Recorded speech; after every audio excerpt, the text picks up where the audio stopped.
Satyam institute of technology Beawar से अनुपम Pandey applied physics के lecture में आपका स्वागत करती हूँ। आज हम स्टार्ट करेंगे यूनिट 9 एसी सर्किट, प्रत्यावर्ती धारा परिपथ। प्रत्यावर्ती धारा परिपथ एसी सर्किट्स स्टार्ट करना है अपने को। इसमें हम सबसे पहले देखेंगे चुंबकीय क्षेत्र। देखिए चुंबकीय क्षेत्र क्या होता है। किसी भी चुंबक के चारों ओर का जो क्षेत्र, जहाँ तक वह अन्य किसी चुंबकीय पदार्थ को आकर्षित करता है या चुंबकीय पदार्थ द्वारा बल अनुभव किया जाता है, उसे हम कहते हैं चुंबकीय क्षेत्र। नेक्स्ट है चुंबकीय फ्लक्स। चुंबकीय फ्लक्स क्या है?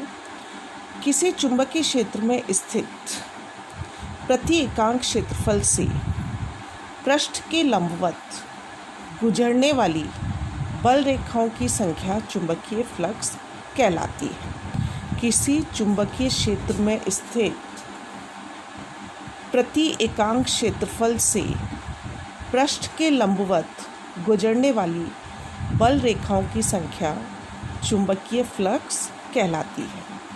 कहने का तात्पर्य, जैसे ये हमारा कोई चुंबकीय क्षेत्र है। इस चुंबकीय क्षेत्र में कोई भी एक क्षेत्रफल ले लिया जाए, ये तो इसमें से जितनी बल रेखाएं गुजरेंगी वो संख्या चुंबकीय फ्लक्स कहलाती है। चुंबकीय फ्लक्स चुंबकीय क्षेत्र बी, चुंबकीय क्षेत्र को हम बी से नोट करते हैं, क्षेत्रफल ए के अदिश गुणनफल के बराबर होता है। इसे फाई से नोट करते हैं और इसका मात्रक वेबर होता है। फाई बराबर B dot A. B dot A में से यदि हम डॉट को हटाते हैं तो हो जाता है बी ए कॉस थीटा, जहाँ पर थीटा क्या है? बी तथा ए के मध्य कोण। इस प्रकार हम चुंबकीय फ्लक्स को डिफाइन कर सकते हैं। नेक्स्ट है चुंबकीय प्रेरण। देखिए विद्युत चुंबकीय प्रेरण क्या होता है? यदि किसी कुंडली या बंद परिपथ से संबंधित चुंबकीय फ्लक्स के मान में परिवर्तन होता है, यदि किसी कुंडली या बंद परिपथ से संबंधित चुंबकीय फ्लक्स के मान में परिवर्तन होता है तो कुंडली में एक विद्युत वाहक बल उत्पन्न होता है, जिसके कारण कुंडली में धारा प्रवाहित होती है। क्या कि यदि किसी कुंडली या बंद परिपथ से संबंधित चुंबकीय फ्लक्स, मतलब उसमें से गुजरने वाली चुंबकीय बल रेखाओं की संख्या के मान में परिवर्तन होता है तो कुंडली में क्या उत्पन्न होता है? विद्युत वाहक बल, जिसके कारण कुंडली में धारा प्रवाहित होती है। यह धारा उतने ही समय तक बहती है जितने समय तक चुंबकीय फ्लक्स में परिवर्तन होता है। कुंडली में उत्पन्न विद्युत वाहक बल को प्रेरित विद्युत वाहक बल तथा बहने वाली धारा को प्रेरित धारा कहते हैं। इस घटना को विद्युत चुंबकीय प्रेरण कहते हैं। देखिए हमने क्या डेफिनेशन दी थी कि जब किसी कुंडली या बंद परिपथ से संबंधित चुंबकीय फ्लक्स में परिवर्तन होता है, तो यहाँ पर हमने एक कुंडली ली है जिसको धारामापी से जोड़ दिया गया है। कोई भी स्रोत नहीं है इसके अंदर विद्युत वाहक बल का, मतलब जिससे धारा प्रवाहित हो। अब एक चुंबक को जब हम धीरे धीरे इसके पास ले जाते हैं तो हम क्या देखते हैं कि धारामापी में विक्षेप आता है, और यदि हमने चुंबक को स्थिर रख दिया तो उस कंडीशन में धारामापी में कोई परिवर्तन नहीं आता है। इसी प्रकार से यदि हम चुंबक को दूर ले जाएंगे तो भी यही कंडीशन होगी। जब हम दूर ले जाते हैं उस कंडीशन में तो उसमें परिवर्तन होता है, परंतु यदि हम उसको पास में रखते हैं, धीरे धीरे नज़दीक ले जाते हैं, मतलब यदि चुंबक को गति प्रदान करते हैं तो धारा प्राप्त होती है, लेकिन अगर गति प्रदान नहीं करते तो हमें धारा प्राप्त नहीं होती है। अब देखिए इस डायग्राम में हम नॉर्थ पोल को पास ले जा रहे हैं, तो विक्षेप राइट हैंड साइड में आ रहा है, और यदि हम साउथ पोल को पास ले जाते हैं तो विक्षेप की दिशा विपरीत हो जाती है।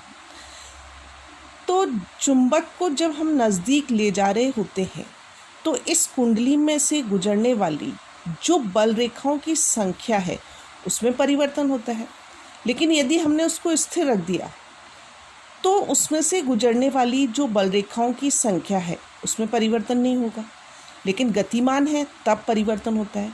तो यही विद्युत चुंबकीय प्रेरण है कि जब किसी बंद परिपथ या कुंडली से संबंधित चुंबकीय फ्लक्स में परिवर्तन होता है तो उसमें एक धारा उत्पन्न होती है। उस धारा को हम प्रेरित धारा, और जो विद्युत वाहक बल उत्पन्न होता है उसको हम प्रेरित विद्युत वाहक बल कहते हैं। ये हमारा विद्युत चुंबकीय प्रेरण है। नेक्स्ट है फैराडे के विद्युत चुंबकीय प्रेरण के नियम। फैराडे ने विद्युत चुंबकीय प्रेरण के 2 नियम दिए।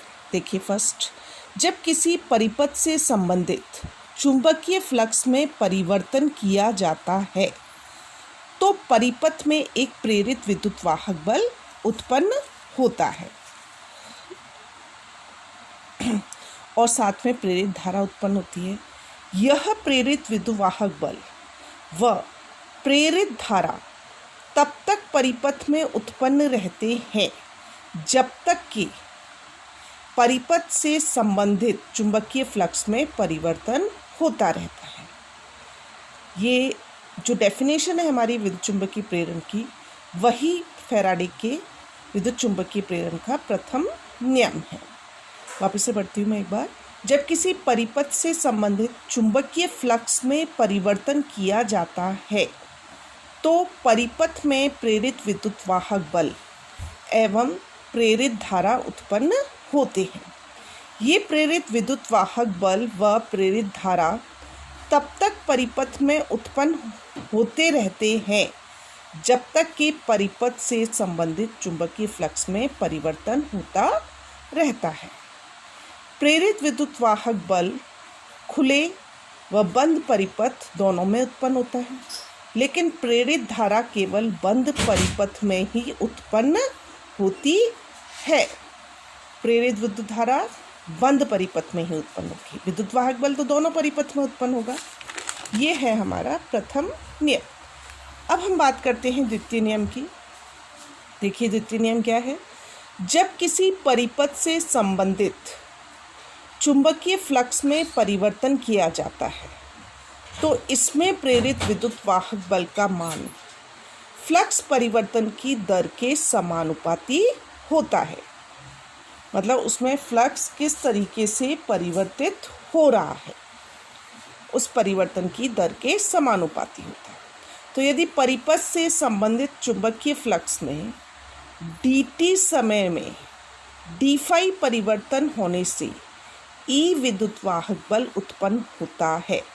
dt समय में d परिवर्तन हुआ तो परिवर्तन की दर कितनी हो गई, d∅/dt।